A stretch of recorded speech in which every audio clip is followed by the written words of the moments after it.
আসন্ন ত্রয়োদশ জাতীয় সংসদ নির্বাচনকে সামনে রেখে ২৩৭ আসনে প্রার্থীদের প্রাথমিক নামের তালিকা ঘোষণা করেছে বিএনপি।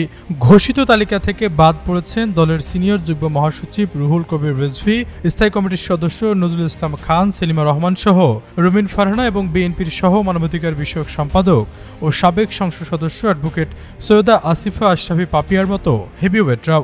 এসব শীর্ষ নেতা নেত্রীদের মনোনয়ন না পাওয়া নিয়ে সামাজিক যোগাযোগ মাধ্যমে চলছে নানান আলোচনা সমালোচনা। এদিকে মনোনয়ন বঞ্চিত হয়ে মুখ খুলেছেন অ্যাডভোকেট আশরাফি পাপিয়া। এক প্রতিক্রিয়ায় তিনি বলেন, এতগুলো সময় দলের জন্য শ্রম দিয়েছি, এখন মনে হচ্ছে সেসব ভুল ছিল। আস্তে আস্তে দলীয় কর্মকাণ্ড থেকে নিষ্ক্রিয় হয়ে যাওয়ার কথা উল্লেখ করে তিনি আরো বলেন, পার্টি এখন বলে তুমি অমকের স্ত্রী, তুমি পারিবারিক কোটায় পড়ে গেলা।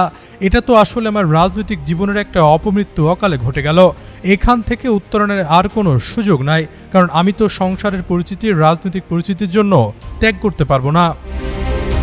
স্কিন শুষ্ক রুক্ষ হয়ে যাবে বলে কি বাইরে যাবে না? জাস্ট 1 2 3 4 করো, স্কিনটাকে রিভাইভ করো। এই বিএনপি নেত্রীর স্বামী সাবেক সংসদ সদস্য হারুনুর রশিদ। এবার তাকে চাঁপাইনবাবগঞ্জ সদর আসন থেকে মনোনয়ন দেওয়া হয়েছে। এর আগেও কয়েকবার তিনি এই আসন থেকে নির্বাচিত হয়েছেন। তিনি বিএনপি চেয়ারপারসনের উপদেষ্টার পদে রয়েছেন।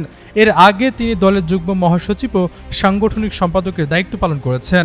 একই পরিবার থেকে দুজন মনোনয়ন পাবেন না বিএনপির বিশেষ নীতির কারণে মনোনয়ন পাননি আশরাফি পাপিয়া, তবে তিনি এটা অন্যায় বলে আখ্যায়িত করেছেন।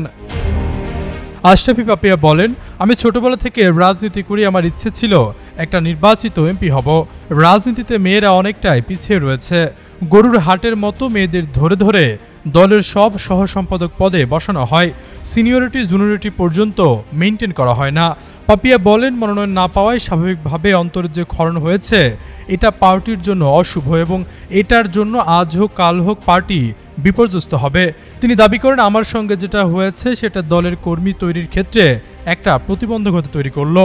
একই পরিবারের দুজন মনোনয়ন না দেওয়ার দলীয় সিদ্ধান্ত ইস্যুতে তিনি বলেন, এক বাড়িতে দুজন দুই দল করলে বিএনপি সেটা কিভাবে দেখবে?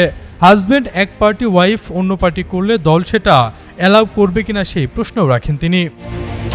আশরাফুল ইসলাম, যুগান্ত নিউজ।